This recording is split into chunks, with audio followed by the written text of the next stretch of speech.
food, not too much, mostly plants. Thank you, Michael Pollan, for making it so easy for us to understand. Today I want to share with you 4 tips that I'm using as part of my 4 experiment to really deal with the issue of excess when it comes to our food. My name is Alyssa Figgins, and I help busy women make the next body-loving choice. So that way you can show up as your best to do the things that it is that you're called to do in your day. So what is this 4 experiment all about? Well, I've taken 4 areas of my life and I'm really simplifying to remove the excess and all the things that tend to distract or take us in the wrong direction from really where we want to be. So when we think about our food, what we put in our body really is what all the information our body has to build you, right?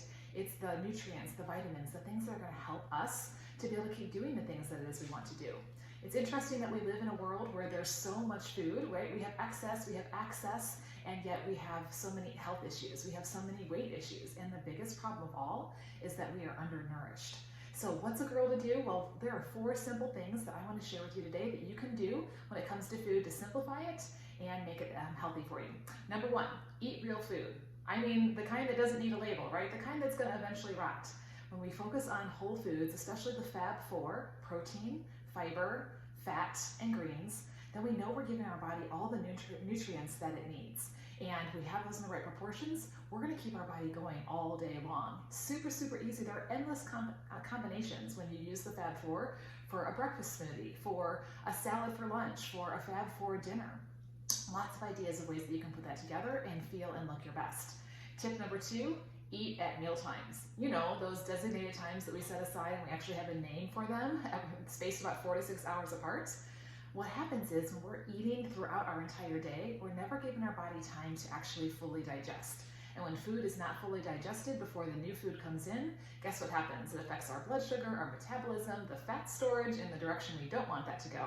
And then we wonder why we're not feeling so great and why we're always putting something in our mouth. So when you are eating enough of the Fab4 at each of those meals, you're not going to be craving something 2 to 3 hours later. And chances are you're probably dehydrated, so just grab a glass of water and try that first. Tip number 3, eat sitting down.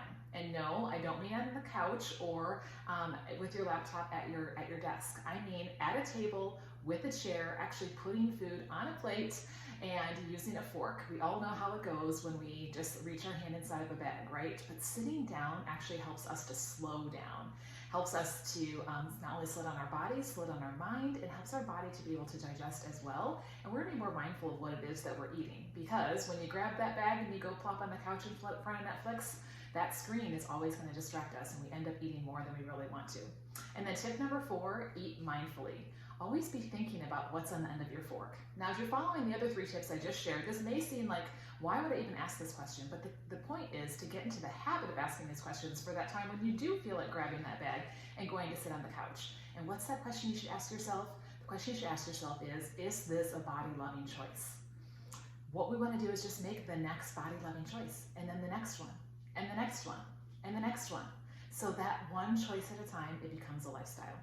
I hope those 4 tips are helpful for you. I'd love to have a conversation with you and help you incorporate those 4 tips into your day, so that way you can feel your best and make your next body-loving choice. So go ahead and click on that link. Let's schedule a time to connect, and let's do this together.